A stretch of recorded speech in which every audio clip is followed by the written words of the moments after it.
حضرت لقمان رحمۃ اللہ علیہ ایک شخص کے غلام ہوئے۔ وہ شخص آپ کو بیچنے کے لیے بازار لے کر آیا۔ جب بھی کوئی شخص آپ کو خریدنے کے لیے آتا، آپ اس سے پوچھتے تو مجھے کس کام کے لیے لینا چاہتے ہو؟ ہر کوئی اپنا مقصد بیان کرتا۔ جیسے ہی وہ آپ کو اپنا مقصد بیان کرتا، آپ سے کہتا اس کام کے لیے لے کر جانا چاہتا ہوں، غلام بنانا چاہتا ہوں، آپ کو خریدنا چاہتا ہوں، تو آپ کہتے تم مجھے نہ خریدو تو بہتر ہے۔ آپ ایسے غلام تھے جن پر کسی آقا کی زبردستی نہیں چل سکتی تھی، لیکن آپ اپنی مرضی سے اس شخص کے ساتھ جانا چاہتے تھے جو آپ کو صحیح مقصد کے لیے لے جانا چاہتا تھا۔ ایک بار ایک شخص آپ کو خریدنے کے لیے آیا۔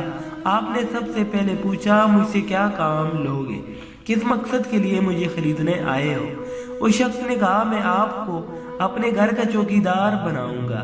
آپ نے اس سے زیادہ سوال نہیں کیے اور نہ اس سے زیادہ بات کی۔ آپ سمجھ گئے اس شخص کا کیا مقصد ہے، مجھے خریدنے کا۔ آپ نے کہا ٹھیک ہے مجھے خرید لو، میں آپ کے ساتھ جانے کے لیے تیار ہوں۔ چنانچہ وہ آپ کو خرید کر گھر لے گیا۔ اب جس بستی میں اس کا گھر تھا وہاں پر اس کی 3 بیٹیاں تھیں جو بہت گنہگار تھی، یعنی غلط کاموں میں مبتلا تھی، فحاشہ تھی۔ 3 فحاشہ بیٹیوں کے درمیان ایک باپ تھا، سنتی نہیں تھی، اپنے باپ کا کہنا نہیں مانتی تھی۔ اس کو شک ہوا میرے پیٹھ پیچھے غلط کام کرتی ہے، حرام کام کرتی ہے، تو مجھے ان کی نگرانی کے لیے کسی کو غلام رکھنا پڑے گا، کیونکہ وہ شخص اس زمینوں پہ کھیتوں پہ کام کرنے کے لیے جاتا تھا۔ وہ بیٹیاں اس کے پیچھے یہ کام کرتی تھی، اس لیے اس نے آپ کو ان کی نگہبانی کے لیے گھر سے باہر بٹھانے کے لیے خریدا تھا۔ ایک دن وہ شخص جاتے وقت دروازہ بند کر کے آپ رحمۃ اللہ علیہ کے پاس آیا اور آپ کو پاس بیٹھایا اور کہا گھر میں میری بیٹیاں موجود ہیں، میں نے صرف ضرورت کی تمام چیزیں انہیں دے رکھی ہیں، یعنی کھانے پینے کی، کسی کام کے لیے باہر نہیں نکلنا پڑے گا۔ اگر وہ دروازہ کھولنے کے لیے کہیں تو ہرگز نہ کھولنا، یہ کہہ کر وہ چلا گیا۔ آپ باہر بیٹھ کر اللہ کا ذکر کرنے لگے۔ کچھ دیر بعد لڑکیوں نے دروازہ کھٹکھٹاتے ہوئے کہا جلدی سے دروازہ کھولو۔ انہوں نے بہت اصرار کیا، آپ نے دروازہ نہیں کھولا۔ آخرکار لڑکیوں نے پتھر مار مار کر آپ کو زخمی کر دیا۔ آپ کے سر سے خون بہنے لگا۔ آپ نے سارا خون صاف کر دیا اور شام تک دروازے پر بیٹھے رہے، لیکن دروازہ بالکل نہیں کھولا۔ جب مالک آیا تو آپ نے کچھ نہیں بتایا اور نہ ہی کسی قسم کی کوئی شکایت کی۔ دوسرے دن لڑکیوں نے دوبارہ دروازہ کھلوانا چاہا، لیکن آپ نے انکار کر دیا۔ انہوں نے دوبارہ وہی عمل دہرایا، یعنی آپ کو پتھر مار مار کر زخمی کر دیا۔ آپ کے سر پر پتھر لگا اور خون بہنے لگا۔ آپ نے خون کو صاف کیا۔ آپ نے ایسا اس لیے کیا تھا کہ مالک کو پتہ نہ چلے کہ ان کی بیٹیوں نے آپ کے ساتھ ظلم کیا ہے، اور شام تک دروازے پر اسی طرح بیٹھے رہے۔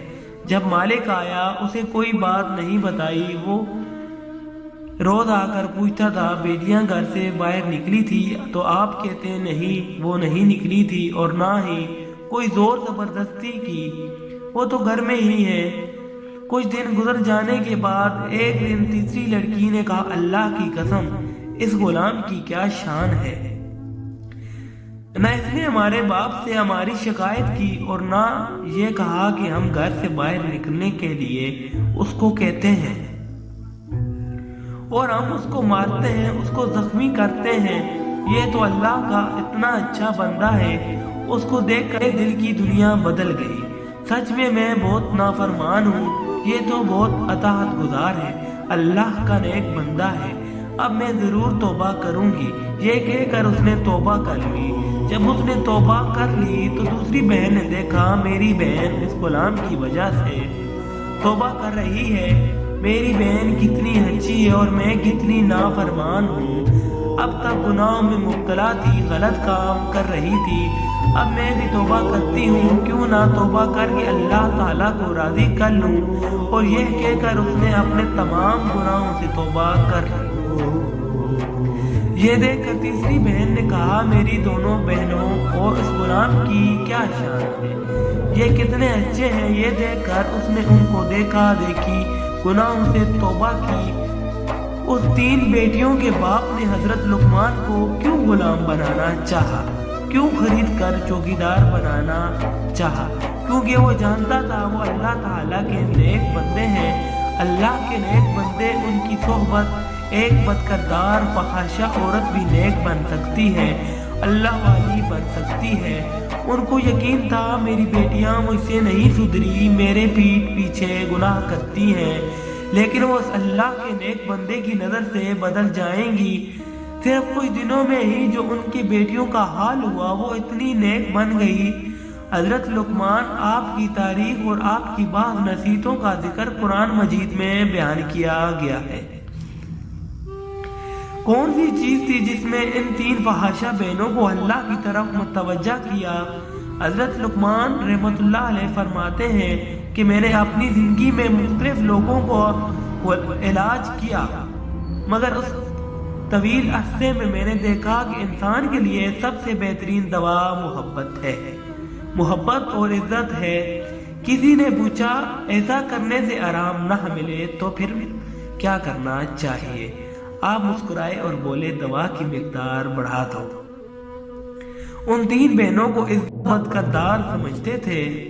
ان کے باپ نے ان پر سختی کی، انہیں گھر میں بند کر کے چوکیدار بٹھا دیا، لیکن آپ نے صرف ان کو عزت دے کر ان کا چرچا نہیں کیا۔ اسی طرح اللہ تعالیٰ کے گناہ گاروں کے دلوں کو بھی بدل دیتا ہے۔ کون انسان کیسا ہے یہ تو اللہ بہتر جانتا ہے، اور کس نیک بندے کی وجہ سے کسی کا دل بدل جائے، وہ اپنے گناہوں سے توبہ کر لے، یہ اللہ بہتر جانتا ہے۔ دوستوں ہماری ویڈیو اچھی لگنے کی صورت میں ہماری ویڈیو کو لائک، چینل کو سبسکرائب اور اپنے دوستوں کے ساتھ شیئر ضرور